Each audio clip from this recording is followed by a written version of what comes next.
What is up, everybody? Welcome to The Stack. I'm Alex. I'm Justin. Sup? I'm Pete.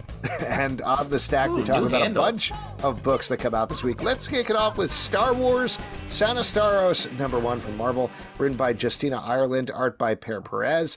This is spinning off of the main Star Wars titles, and is the first time Starros, the one time sort of, but not exactly, wife of Han Solo, and sort of, but sometimes actually girlfriend of Dr. Aphra, is getting her own solo title.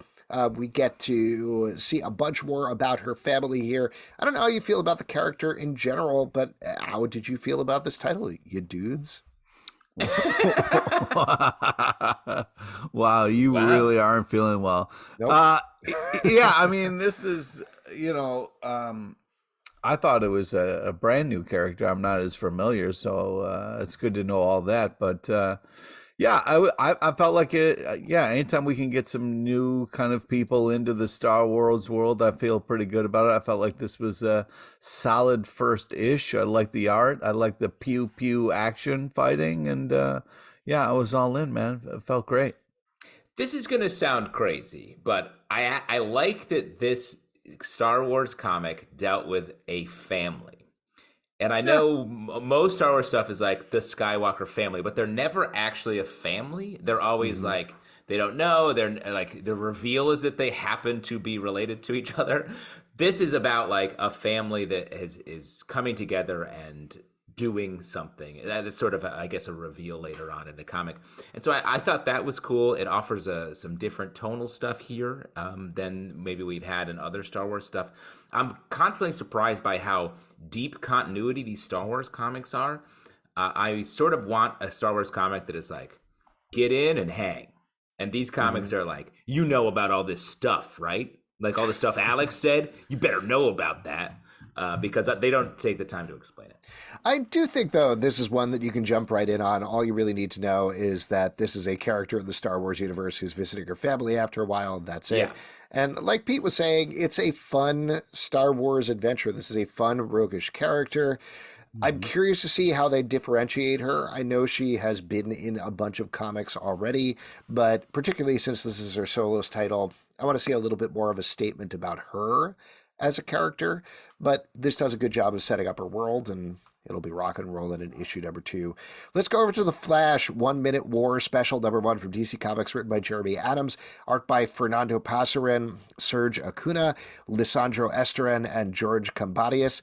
This is focusing on a bunch of different characters in the world of this 1 Minute War, where an alien race is coming and stopping all time on Earth except for the Flashes as they steal the Speed Force energy from the planet.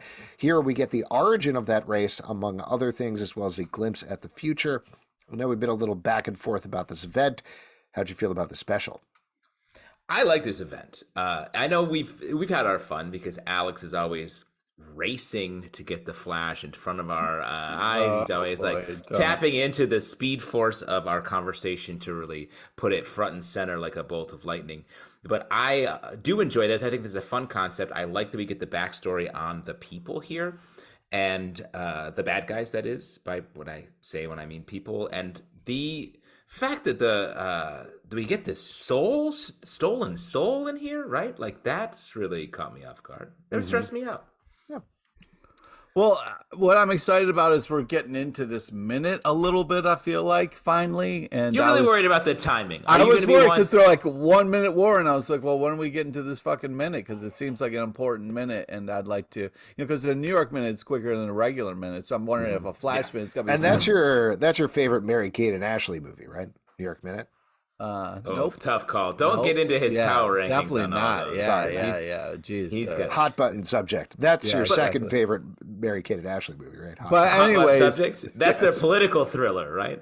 The one where they sort of their Manchurian Candidate, if I remember correctly. But let me ask you, Pete. You seem to be the type of person that's like, oh, this took 62 seconds. I'm mad. Yeah. Like, you're the kind of guy that if I was like, give me a minute, you'd be like, it's been 15 minutes and you said you were going to be here. Where are you? Like, that kind of thing might bother you. Yeah, it does. It does, because you throw out time like it has no meaning when it does. The rest of us live in this time with importance to other people, and we care about them, so we try to show up for them. Because you're older, because you have fewer minutes left on the clock. Exactly. But anyways, more about this comic and less about our personal lives. Adorable kiss in here, maybe. I feel like all of a sudden there's like a little rom-com happening, and now I'm invested. Yeah. There's some cute stories in here, and I liked the art. Can I throw out the world's worst criticism at you guys? Well, you've said horrible things in the past. I mean, should we get into it? But okay, sure. I mean, no, this is the world's worst criticism because it's, hey, this is how this should be. A whole event should be written differently, which is not fair. We should be judging it on the basis of what it is. But it really struck me reading this 1 minute war special, not to dig into what Pete's saying in terms of like getting into the 1 minute, but I feel like this whole thing would have been a lot stronger if this alien race came to the planet, froze time, so everybody on the planet is frozen, except for the Flashes, who are now moving at regular speed. Right. That is the big edit that I would make. Instead, and the reason for that is because then they would have a limitation. We would get a sense of like the change in speed that is going on here for them. And then, of course, you could have like a classic Barry Allen at the end is like, now I'm going to run even faster. And he's able to do it. So you hold off on it or whatever. Let's not get caught up in that last part. No, let me just some things I want to talk about. But you know what I'm talking about, right? I think, Alex, that's actually a really smart idea and a great way to make this a unique event. At the same time, though, I can hear a Alex Albin style voice in my head being like, but he's supposed to run fast. His whole thing is being Yes, but it doesn't make any sense to me. They're like, well, we slowed down the entire world except for the Flashes who can now still run very fast. I don't know. When are we going to get the spawn clock that counts down the 60 seconds? We all have our things. Why don't we move on? Yeah. Almighty #1 from Image Comics by Edward Laroche.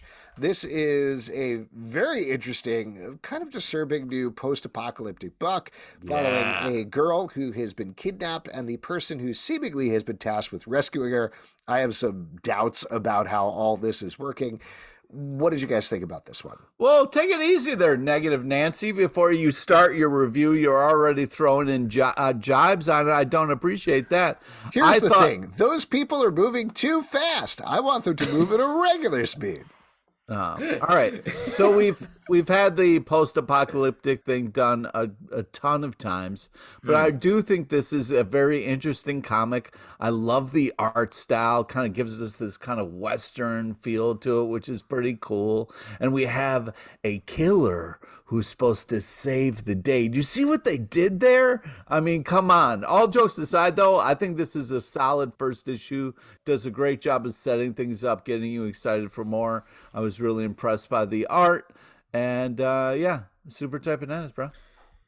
I also like this. It's interesting because I agree with you, Alex. There is something a little fishy here. The killer who's rescuing our lost girl here has some symbols on her face that all the other villains also have, sort of subtly. So I feel like we're going to learn. Just a coincidence. Yeah. You ever bump into someone who has the same tat as you and been like, wow. Yeah. We're different people. Yeah. And that's just the Punisher skull, fullback Punisher skull. Right, Pete? For you? Pete walks around shirtless all the time, just to check. Yeah, exactly. But what I was saying is like, there's also this there's a moment in this book that talks about this trucker who found Jesus is like a character. And it feels like the book is making a point to stop and have us take notice of this. So I feel like there's going to be belief, religion, like why we do the things we do, driving this book. And I like that sort of subtle theming that may be happening. And I bought into this world from the get-go, so I'm in. Really good art, great character designs in particular, so even on that level, I think it's worth a pickup. Avengers #65 from Marvel, written by Jason Aaron, art by Javier Garrón. This is stepping back in time and giving us the origin of Avenger Prime, who, if you missed it, spoiler warning here, was revealed to be Loki. We find out exactly which Loki he is, who he is, why he is. Great reveal in that last issue of Avengers Forever. Loved the backstory here. Classic Jason Aaron storytelling. So fun, so big. I love this event. We've talked about this a couple different ways where it's like Jason Aaron really putting it all in there. Where else can he go? Is he running out of ideas potentially because he's doing them all? I have a new analogy, though. I feel like Jason Aaron, every time I read this book, I'm like, it's when you go over to your friend's house who has like all the He-Man action figures. You have like 4, and so you have your own little fights. We go over there, and they're like, hey, let's do this. And they dump all these. They're like, I've never even seen that. 2 skunkors? How do they get along? They both stink. So that's what it feels like. And literally this issue, and this is like the lightest spoiler possible, the issue ends with a 2-page spread where Loki's saying, more Avengers. I'm just like, are we at capacity? That's my 1-minute war. I'm like, I can't handle more Avengers. I agree with the statement that Jason Aaron is killing it and having so much fun, and it's really impressive. Even like just kind of getting into this story and reading it again, I'm like, all right, let's see what Jason Aaron's got up his sleeve. And it's still impressive what he's pulling off. I'm having a great time with it. It really feels like his Avengers, and he's moving it at a great pace that's got a ton of action and is really surprising and fun. So, man, to keep picking it up after all this time and still being impressed with it really says a lot. Yeah. Where Monsters Lie, #1 from Dark Horse Comics, written by Kyle Starks, art by Piotr Kowalski. We had Kyle Starks on the show a couple of weeks back. We should have talked to him about this comic. Where Monsters Lie, and he did talk about it. Pete, in depth, God damn it, listen to it. This is about a gated community, essentially, for serial killers who get together between kills, more specifically supernatural slasher film style killers, and there's all variations on there.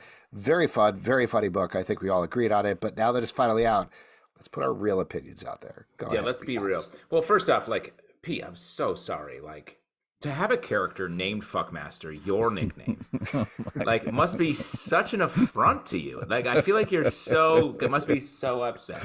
So, first off, let me apologize about that. I was walking along with Pete through the streets of New York once when he used to live here. He was shirtless, of course. Somebody saw first his Punisher back tat, and it was like, wait a second, Fuckmaster? And it was, and you married that girl. Yeah, it was a glorious time. This is just such a fun premise, such a, kind of like even these serial killers have to make sure that their trash bins aren't visible and all that kind of stuff. There's a lot of fun happening in this really insane premise, and it's super creative and super well done. It's just a very interesting premise that is playing out so well to the delight of the readers. Yeah, we were super blown away by it, and it continues. I'm glad now everybody else gets to kind of see what we were talking about before. And yeah, you can just tell this person has a love of the genre and is really bringing it. This comic has a lot of, and I mean this is a compliment, obviously, a lot of Ice Cream Man energy. And, definitely. I'm here for that. Bloodline, Daughter of Blade, #1 from Marvel, written by Danny Lore, art by Karen S. Darboe. You can figure out what this is from the title, but Pete, you seem pretty excited, so take it away. Yeah, we got kind of new Blade action here. It turns out Blade has a daughter. Fun reveal. And yeah, it's kind of a cool kind of mother-daughter relationship that we get here. And towards the end, spoilers, you get to see Blade, and then hopefully these worlds will collide and we'll get more fun. But yeah, just a great setup, fantastic art, kind of pulls you into the Blade universe here, and it's exciting. I have a feeling that, Blade will probably play into this a little bit, and like there may be, maybe the father will eventually encounter the daughter. Yeah. You think I'm really stepping out on a bloodline, a blood limb when I say that? Oh boy. Well, since he does show up at the end of the issue, and the tease for the second issue is Blade is going to show up next issue, I think there's a pretty fair chance that you didn't read this book. Did you read this book?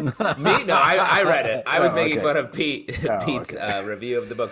I actually thought the art was really cool. You see where that got you. You just end up making you look dumb. I got suspicious. I got suspicion dropped on me from one Alexander Zatlin. I thought the art in this was very good, and I do like this character. I sort of don't know quite what her thing is yet, though. I want to see... Is she going to be a vampire hunter? I feel like she's learning about it, but her mom knows about it and she sort of knows about it, but then they don't talk about it, my first question would be like, hey, what the fuck? Am I a vampire or what am I, a daywalker, a nightwalker? Am I? You know, it's funny you say that because, you know, sometimes when we're doing podcasts, I can see your children behind you. And like one of them, it seems like they're kind of lining things up. And I was like, oh, man, I bet you she's going to be a line producer just like her dad. But she's got her own, you know, life to live. And we're going to see where that takes her. But she can fall back on that. Not to interrupt Pete or anything, but Justin, are you thinking expanding into being a Bloodline producer? I was just going to make that joke. I was going to make that joke, and I didn't think you were going to. Shouts to you for doing it, because like, I love it. All right, I would love to be a Bloodline producer. I guess that's what having a kid is just being a Bloodline producer. Yeah, technically. Pretty much. I would throw out there on your point, yes, there's a lot of setup in this issue, but it does feel like a classic pilot issue in that way. We do get to meet another character who seems to be a vampire slayer as well. There's big Buffy vibes going on here. If you like the show First Kill that was on Netflix, first of all, I'm sorry. Second of all, this seems like honestly a better version of that, frankly. Well, shots fired, dude. Can't you just compliment something and not put something on? That show is not good, but a lot of people loved it, so good for them. But if you are missing that show since it was canceled after a season, you can probably check this out, and this would be a fun one for you. Lazarus Planet, Legends Reborn, #1 from DC Comics, written by Alex Segura, Alex Paknadel, Greg Pak, Dennis Culver, art by Clayton Henry, Christopher Mitten, Minkyu, Jung, and Jesus Marino. This is another collection of stories from the DC universe where very vaguely there's some green rain falling on things and causing some magical things to happen, but mostly we're getting a bunch of teases of characters and things coming up in the DC universe. Here's the thing, Alex, you were talking about how, like, man, I really wish this Flash event would be a little more organized. And I was like, yeah, point that cannon at Lazarus Planet, an event where I'm like, what are we doing here? Yeah. It's like every character is like, hey, it's weird, it's raining out here. And then they do their own thing. I'm like, that's not an event. That's what our lives are like. Works. That's how we live. In our lives, agreed. Yes. That's how it works in our lives. But this is comic books. I've been taking my son to the local comic book shop on Wednesdays, and when I was in there this past week, there was some guy who's like, hey, to the guy who owns the store, he's like, hey, how's this Lazarus Planet event? And he was like, yeah, it's, well, there's not really a story. It's like, there's a collection of shit. And I was like, oh, I feel you, buddy. We do the same thing on our podcast every week. So, yeah, there you go. Well, but it honestly is like, the whole event is like, hey, it's raining in the DC universe today. It's raining. The rain, there's no other unifying factor. You know what here. it's like? It's like Blackout Thursday on NBC. You all know what I'm talking about, right? What the fuck? That sounds like that's where we watch NBC and get blackout drunk. No, this is when NBC had its back in the day. must-see- I do know Blackout Thursday, Right? and I actually love Great Friends episode. Yes. That's what I remember. Well, it was a Great Friends episode. So it was the whole lineup. They were like, the whole lineup. There's a blackout in New York. Can we talk about... Hold on. No, I'm talking about Blackout Thursday now. We have to solve this. So it's this whole lineup where all the shows take place in New York on Thursday. So they're like, oh, there's a big blackout, and it's going to connect all the shows, and everybody's going to be doing a blackout. And Seinfeld was like, we're not doing that.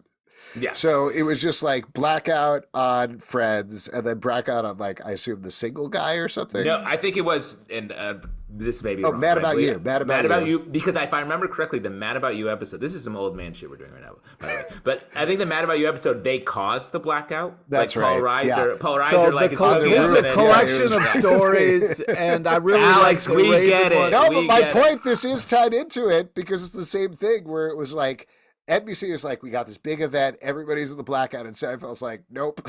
And the whole night had no theme. It's the exact same theme with this, where like occasionally this Lazarus raid is causing some big green monster to appear, but sometimes it doesn't matter at all. And like you were saying with the Friends episode being a great Friends episode, the City Boy story in here by Greg Pak is awesome, really good. Yes. Even though it does not need to be in this event or anthology at all. And the one with Nightwing and Batman was cool. Also, I like the Raven story, and the Question story was good. Yeah, I agree. I liked all those stories as well. So I can't be mad at this. It's just, it's like the packaging is incorrect for me because it doesn't feel at all like an event. And Pete, I know you're pissed we talked about that, but I thought you were a rough riser and you rised or died, and apparently you don't. So I guess you're not a true Paul Reiser head. Wow. Blood Tree #1 from Image Comics, written by fired. Peter J. Tomasi, art by Maxim Sibic. This is a mystery story set in a city where people are dying. Seemingly, angels are dying, but we find out very quickly they're not angels. They have wings sewn on for an unknown reason. This is it's creepy. Yeah, this is a great, really creepy, dark crime book in the way that only Peter J. Tomasi can do. I thought it was very interesting because it's under the Mad Ghost imprint, which is Jeff Johns' imprint under Image, but it doesn't seem to connect to the ongoing universe that Jeff Johns is creating in his other books.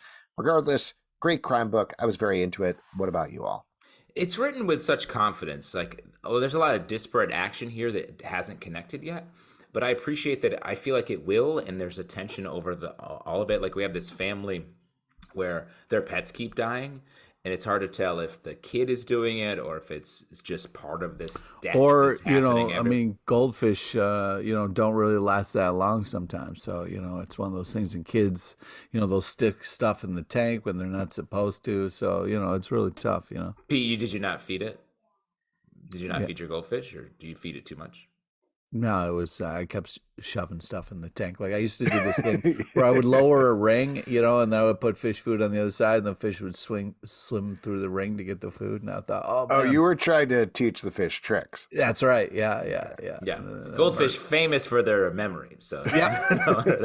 But anyways, Blood Tree. Super impressed with this. I thought it was like really solid first-ish. Set up this kind of creepy ass world, but I do like this kind of like who done it, why, what's really going to go on. Are these real angel wings? Are they not? Are they murders? Are they somehow connected by some madman or mad person? So yeah, I was just I think they did a great job of setting up this world, and then I'm excited to see what happens next. Cool. All right, there we go. Captain America, Sentinel of Liberty #9 for Marvel, written by Colin Kelly and Jackson Lansing, art by Carmen Carnero. In this issue, Captain America and his amazing friends are trying to get back into New York City, which has been taken over by AIM and MODOK, with a C at the end, mental organism designed only for control, a new evolution of MODOK. We find out some big twists and changes in this issue that I don't necessarily want to spoil, but just another banger of an issue of this title. Yeah. Just loving this run, top to bottom. And this book managed to do the impossible, really. Made a MODOK seem scary. Oh, my God. Terrifying. So good and so scary. And great bringing in a lot of Captain America universe characters that often can seem a little bit one or two dimensional, and really making them a part of the game here. Also, I want to give shout outs to like the page layouts and stuff. Really a lot of artistic stuff happening in this. Really impressive. Yeah. There was also like repetitive, creepy MODOK head kind of thing that kept reappearing. That was really awesome and well done. Just super impressive artistically, everything that's happening besides all the cool stuff. That's a great call, Pete, because I want to say, I'm not going to spoil sort of what happens in the story, but the book very subtly in the layouts that Pete's talking about, like reflects the changes happening for the characters in the story in a way that I think is done super subtly and not and really just enhances the read as opposed to being like more a gimmick or something like that. Agreed. Breath of Shadows #1 from IDW Publishing, written by Rich Dueck, art by Alex Cormack. This is following a rock star who needs a little inspiration, so he decides to go on a Heart of Darkness trip through the jungle with a bunch of hanger-ons. We get the setup of that trip in this issue, as well as some creepy as heck centipede art. How'd you guys feel about this? This was really creepy. The bugs and the stuff coming out of the eye and the nose were some of the creepiest things ever that really stayed with me more than I would have liked. The art. What's your favorite bug? What's your favorite bug? Favorite bug? Yeah. Because you don't like these bugs. You don't like centipedes. Well, so think about it this way. If you had to have one bug crawl out of your eyeball, what bug would it be, Pete? Great I don't know. What's question. the thinnest bug? I guess. The thinnest bug? Yeah, the one that would hurt the least. Like a bed bug. No, please. Bedbug is the thinnest bug. They can get in anything. That You don't really, think a centipede is thinner than a bedbug? it's shorter. Bedbugs good at hiding. Centipedes, I feel like they're always like, "Whoops, you found me." What about a house centipede? We get house centipedes in my apartment, and they're like, there's no bug there. They're all legs, baby.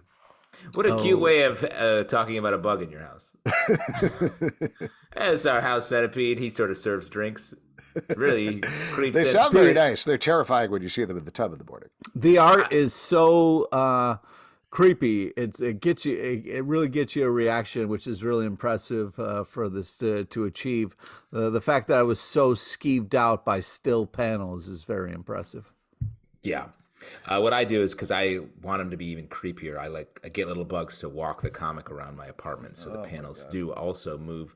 I think this book does a great job of visualizing what one of these characters' addictions feels like, which I think is sort of the point of it. It doesn't feel like these bugs are real. It feels like this is how the character feels and is trying to solve it. And I think that we'll get a supernatural angle on it eventually, but the way that it's sort of visualizing this feels really cool. And I'm curious what the supernatural element will be here, because it feels pretty straightforward currently. Yeah.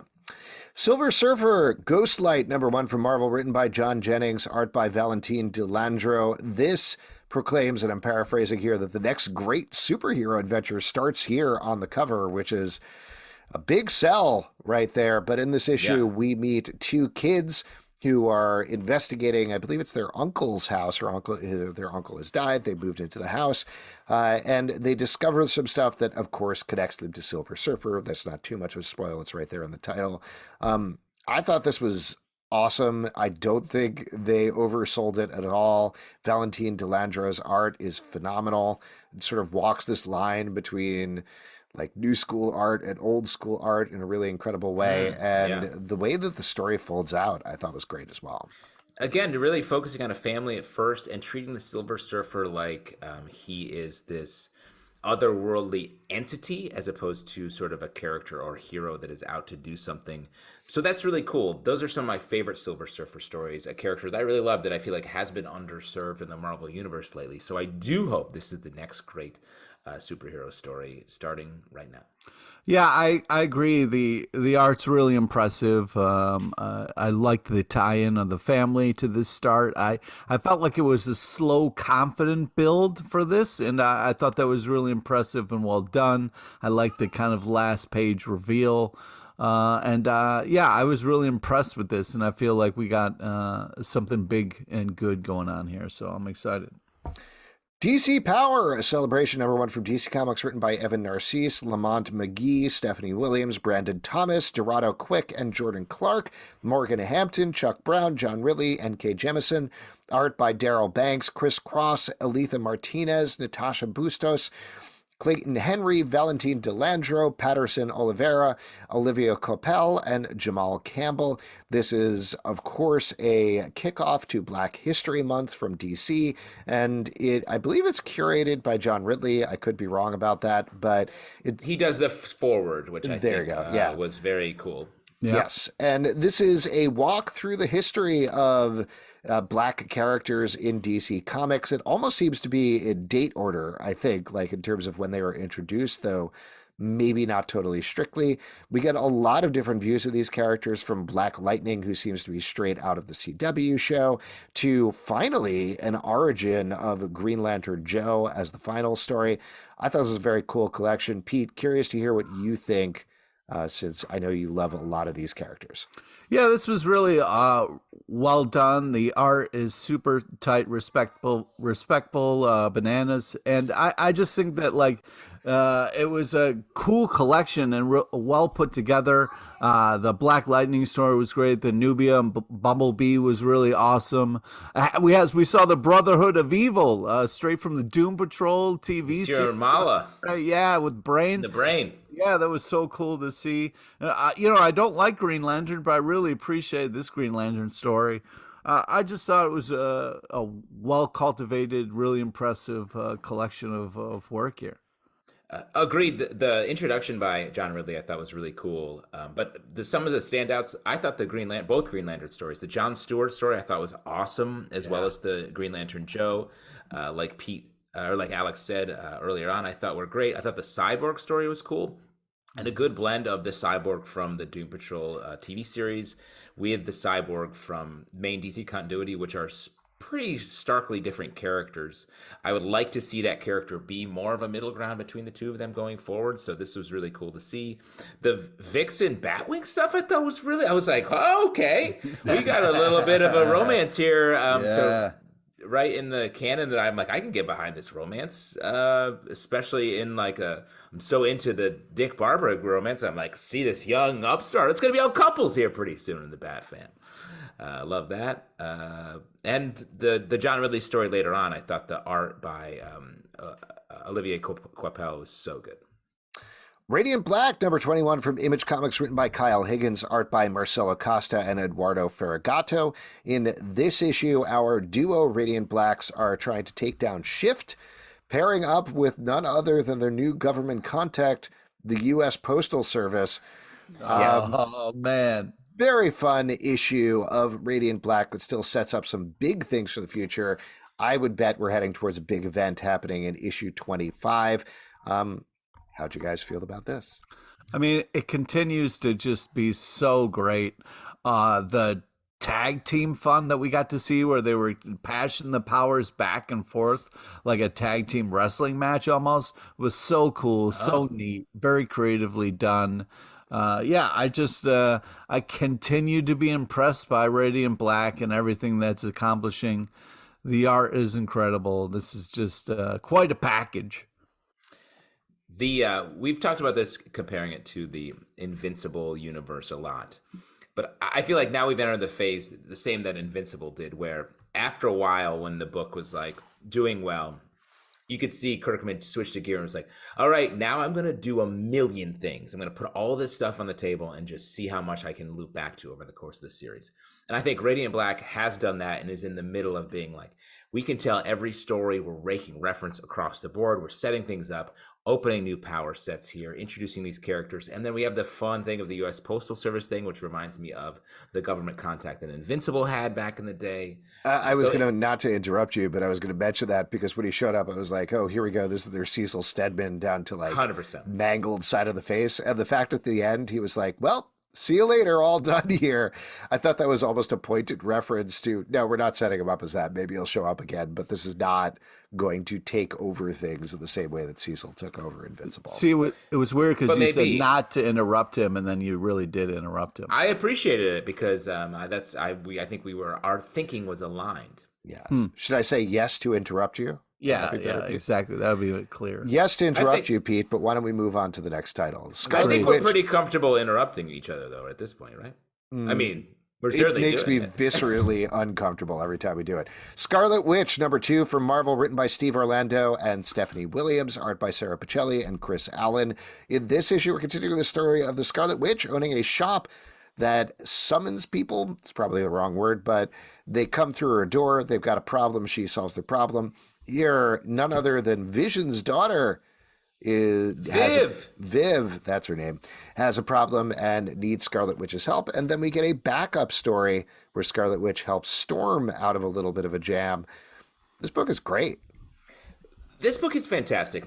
I'm sure Pete will talk about the art in a context that it will be hard for me to understand exactly what he means by it, but I consider this like pretty fresh nectarines. The thing with this book that I think is such a standout is the way that we have a little bit of almost Sandman in at the end of the world energy here with the last door, where it's this idea that the Scarlet Witch has this shop and in it is this door, and whenever someone is out of options, they open the door and they end up in her shop.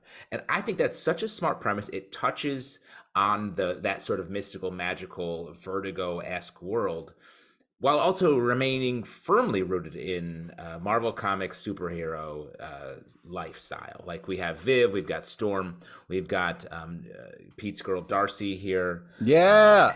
hanging out. Like, it's very much a superhero book, but it incorporates those elements, which is perfect because that's what Scarlet Witch is. She's at the nexus of the superhero world and the magical world. She's touched on so much Avengers, X-Men, all that, while also being this mystical force that is very powerful.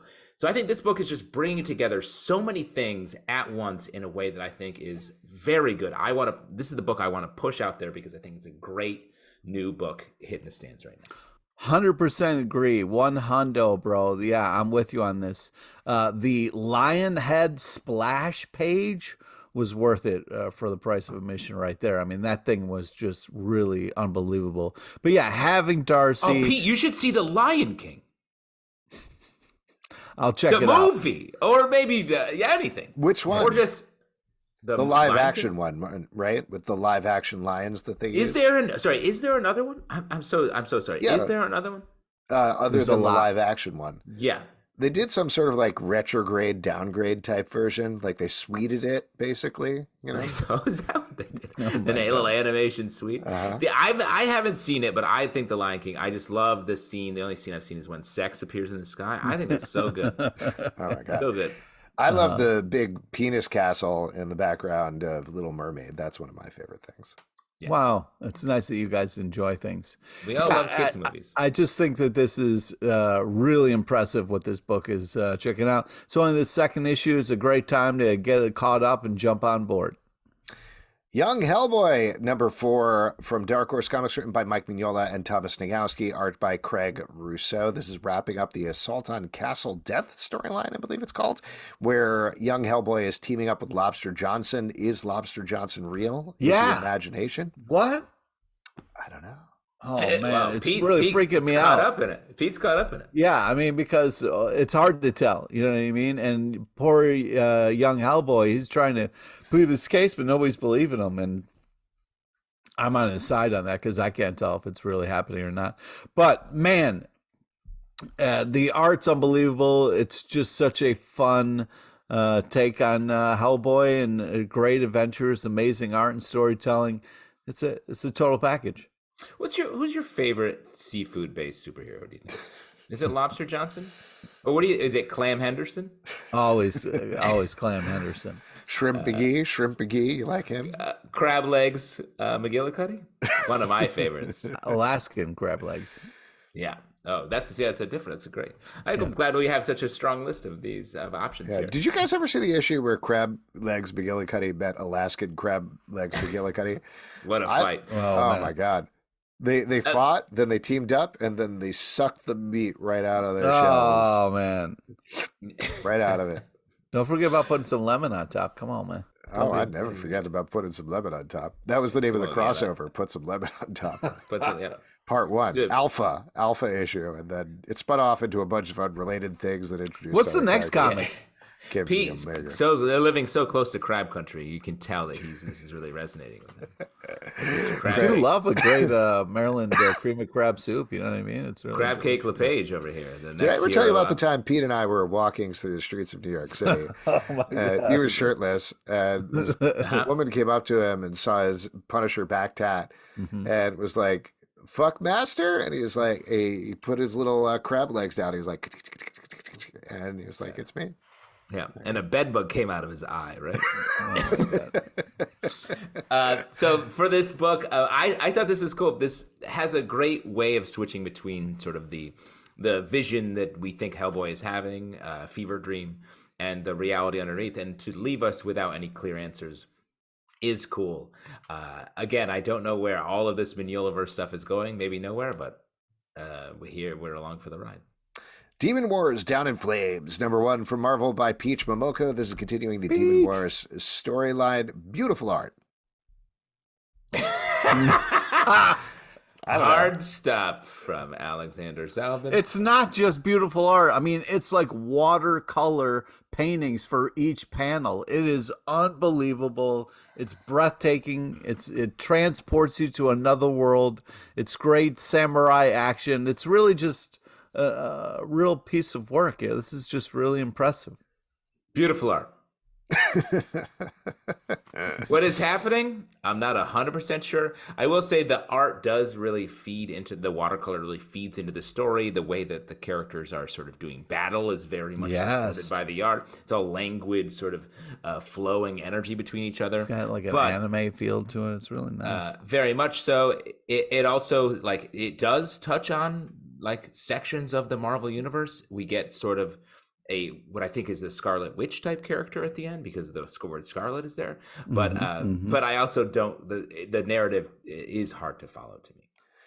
DC's Harley Quinn romance is #1 from DC Comics, written by Alexia Quasarano, Zipporah Smith, Amanda Dybert, Frank Allen, Raphael Dracon, and Carolina Mohez, Greg Locker, Jessica Burby, and Ivan Cohen. Art by Max Sarin, Will Robson, Adriana Mello, John McCrae, Iguara, Greg Locker, Priscilla Betrates, and Fico Osio.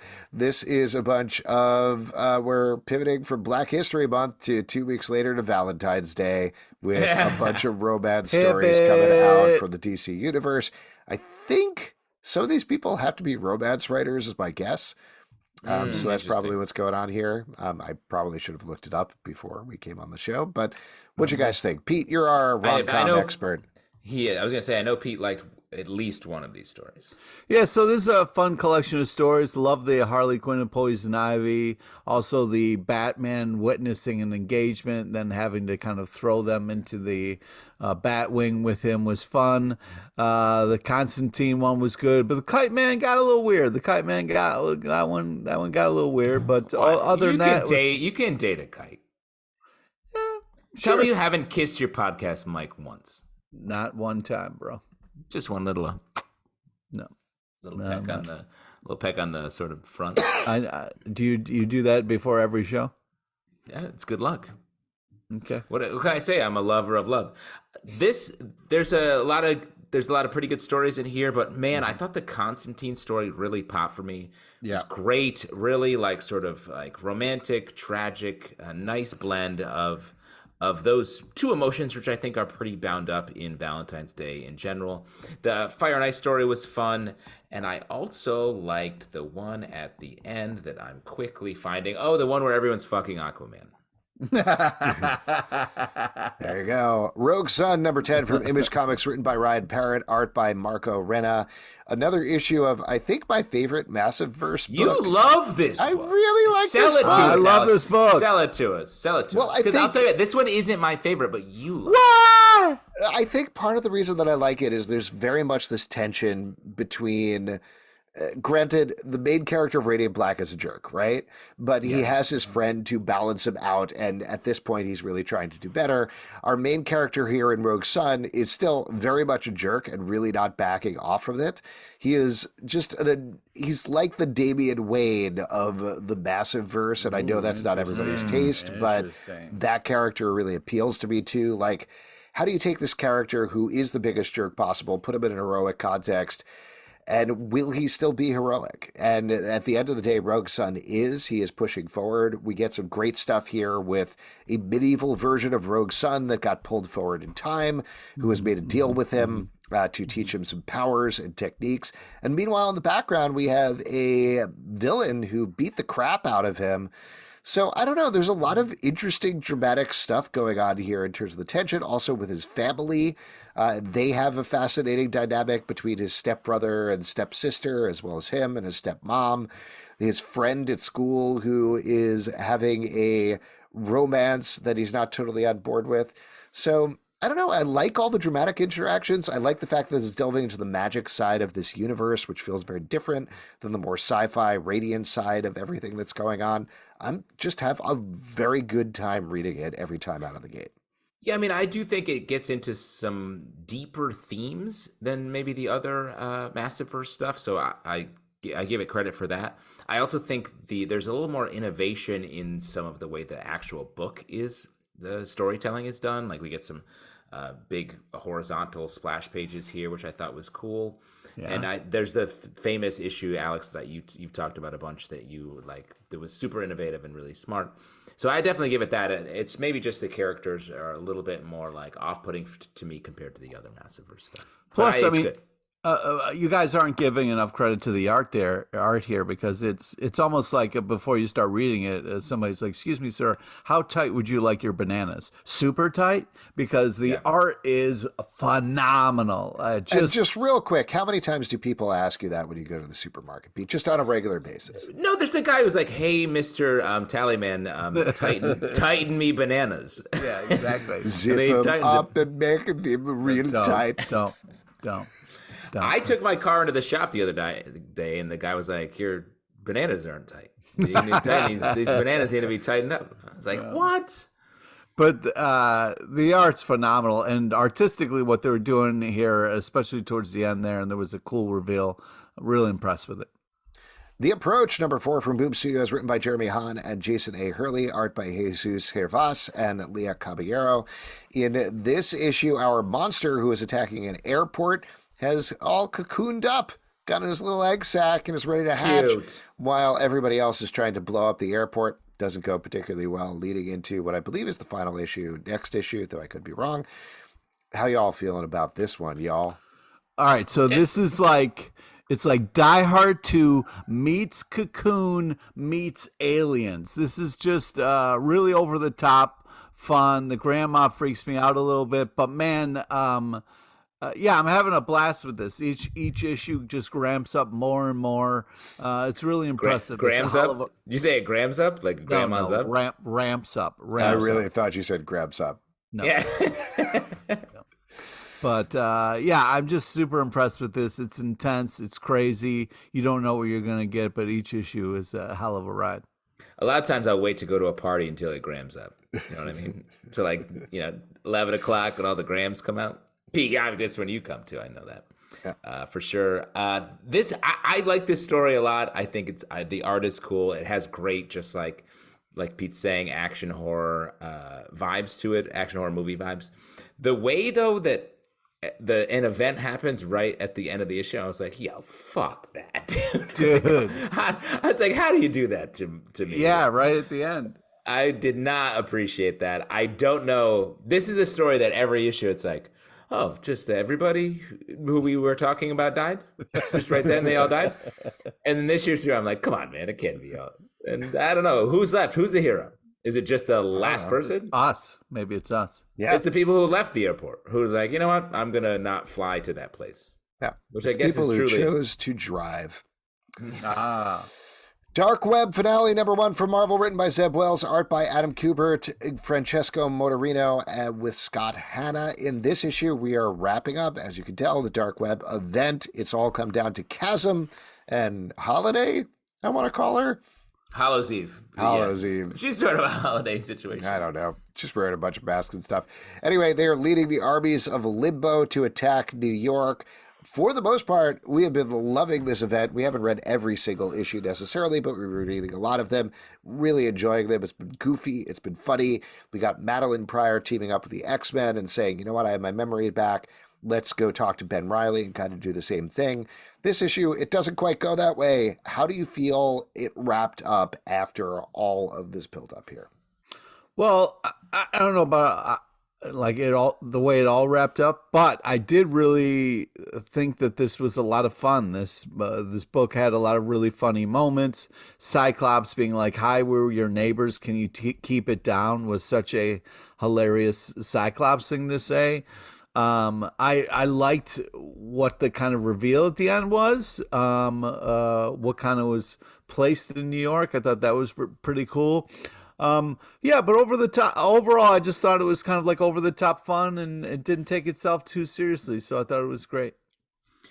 This whole event reminded me of like a great improv show where you go to see it and you're watching it and you're like, this is fun. They're doing it. They're being weird and it's fun. Yeah. And then later, like if you're on a podcast about an improv show you were just at, and they'd be like, so what did you tell me about it? And you'd be like, so there's this guy and he's like, he's a clone, and like trying to explain it is hard. It's hard to like really put a flag in it. Yeah, and especially for comic book fans, like there's insane premises in comics that everybody's like, oh yeah, of course. But trying to explain this comic is a whole nother level of like. Yeah, I and will I'm left say, with sort of, can I throw out a contrary opinion? Oh, you're not done. yeah. I'm left with that sort of energy of like, oh, I don't know what it was all about. Like, there wasn't a big fight at the end. It was sort of just like, nah, he's gonna stay here with me, and it's just like, okay, fine. Yeah, But I guess I wanted more. I agree. This was, even though I generally enjoyed this, I liked the art throughout, really enjoyed this event. I don't think it wrapped up in a way that made me feel particularly satisfied. The conclusion with Madeline Pryor in the Dark Web X-Men stuff, where they wrapped it up by giving her memories back, and I thought was phenomenal. I thought it was a really wonderful, emotional beat to hit. Ben Reilly didn't really get the same thing, and it feels like that was a level of, oh, we got to leave him as this villain chasm. We got to do this other move that happens at the end with Limbo. So it felt like the chess pieces, which is what the end of events always feel like. That was a bit of a bummer to me because I was having such a blast up until now. The comedy beats also were not as big in this issue as they were in previous issues, which it did feel like wrapping up an improv show where it's just like, we're mentioning everything. Yeah. You know, like, let's say you were talking about your friend Pete and you had to mention all the things that you had mentioned about Pete walking down the street. And you ended up with bug in your eyes. Like, bad bug in his eyes. Yeah, it's like, what's that? It's like, what is his character? Super tight bananas. Yeah, it's just sort of this character Pete seems unbelievable at this point. You know what I mean? Like, that's not real. That's not a real person. Honestly, it's just grabbed up too quickly for me. Yeah, exactly. We're all grammed up. Yeah. Anyway, still generally enjoyed it. Still had a good time reading it. Just the finale was not my favorite part. Batman Legends of Gotham #1 from DC Comics, written by Andy Diggle, art by Carl Mostert. Yeah. This is strangely a Red Hood book that is wrapping up a lot of Brian Michael Bendis' Leviathan stuff. Yeah. Which I did not expect. When I read this, I kept going back to the title page and being like, wait, who is doing this? What is, and it feels like it's a standalone book. Yeah. And it seems like it's setting up some stuff, but I was shocked. Yeah, I thought this was a ton of fun. Andy Diggle, great writer, really comes through here. I love the Killer Croc, Jason Todd relationship we get in this. A lot of fun that they're having. Art reminds me a little bit of a Frank Quitely kind of style. Yes, for sure. Great action, really fun storytelling. Love Black Lightning in the mix. That was cool to see. Yeah. Yeah, this is fun. Even though I was confused, and I spent a good portion thinking, okay, this is something to do with the Gotham Knights video game or something like that. So there's a lot of stuff going on. If you forget about whatever it connects to, it's a fun Red Hood caper with some other characters in there. And like a lot of DC books, it ends with like the end ? I'm like, yeah, I don't know either. What? What's happening with all these people? Because I liked there's a thematic running through it of Alfred and Jason Todd's thoughts in relationship with Alfred, which I thought was really cool. Yeah, and sort of ends in a nice place, but I don't know what it all means or where it's going or where to find out where the end is. The end ? Minor Threats #4 from Dark Horse Comics, written by Patton Oswalt and Jordan Bloom, art by Scott Hepburn. This is the final issue of the series following a bunch of supervillains who are trying to take down a big supervillain who killed this universe's Superman-type character. Bunch of great twists at the end and throughout this issue. Sets up a cool new status quo. Not only was this a phenomenal 4-issue series in an entirely original superhero universe, but I would love to see more if they want to do more. I agree. I thought this was great, really dynamic art, and the story, the twists and turns you described, Alex, were really well laid out for us. And given the dramatic moment to punctuate each of the twists, I thought is something that a lot of people have a hard time doing. It's a twist for twist's sake, but this is like twist, punctuation. Like, it all really worked. I was so impressed. I think this is the rare comic where the first issue was good, and then it got better each issue up till the end of the miniseries. Yeah, I was super impressed with it. I also really was moved by the art. A lot of blood and guts in this. I love the gun with the boxing glove. A hilarious and fun choice there. Yeah, I just felt like it was super creative. I mean, the team that they got on is so funny and creative. I thought they really delivered, which is impressive. Definitely go pick this up either in individual issues or trade. Next up, Star Trek #4 from IDW Publishing, written by Colin Kelly and Jackson Lansing, art by Roman Rasada and Oleg Chudakov. This is continuing the story of an all-star crew of Star Trek folks tracking down a god killer. The god killer gets revealed this issue. Justin, I know you were very high on this one, so take it away. Yeah, this is the same team as the Captain America book we talked about early, and I think this is just a great writing duo. I think they're crushing it right now, telling interesting stories. This is like the Jason Aaron Avengers of the Star Trek universe, where it's like, hey, ever had an interesting thought about any Star Trek characters? Well, we're all smashing them together in this one story where everyone's operating at a perfect 10 and they're wound up and the stakes are high the entire time.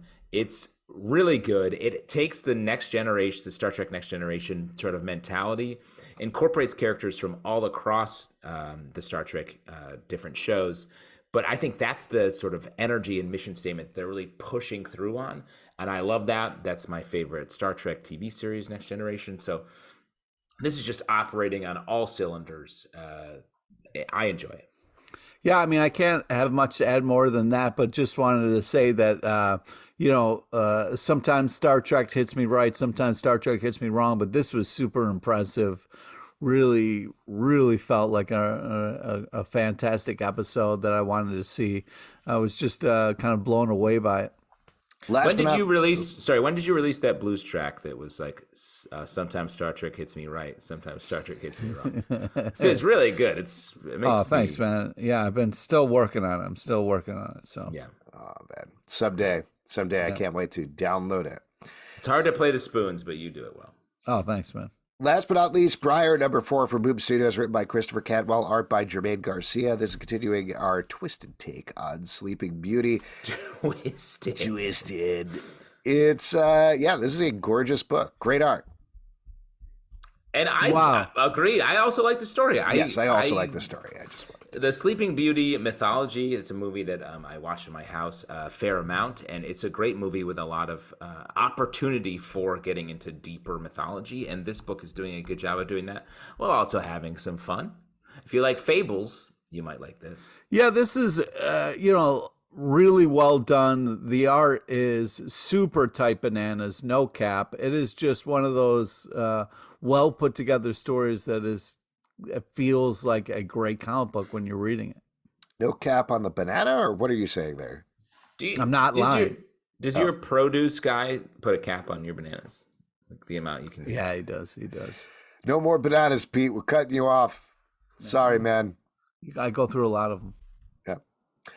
Well, great books all around. If you'd like to support this podcast, patreon.com/comic book club. Also, we do a live show every Tuesday night at 7 We do? Crowdcast and YouTube, where we talk mostly to Kyle Starks, I believe, but not about the books that he's writing. It's too bad. 7 p.m. on Crowdcast and YouTube. You can subscribe on Apple, Android, Spotify, Stitcher, or the app of your choice at Comic Book Live on Twitter, Comic Book Club Live on Instagram and TikTok, comicbookclublive.com. For this podcast and many more, until next time, we'll see you at the comic book shop. I guess the book I want coming out of my eyes is 100 Ants. Oh, gross.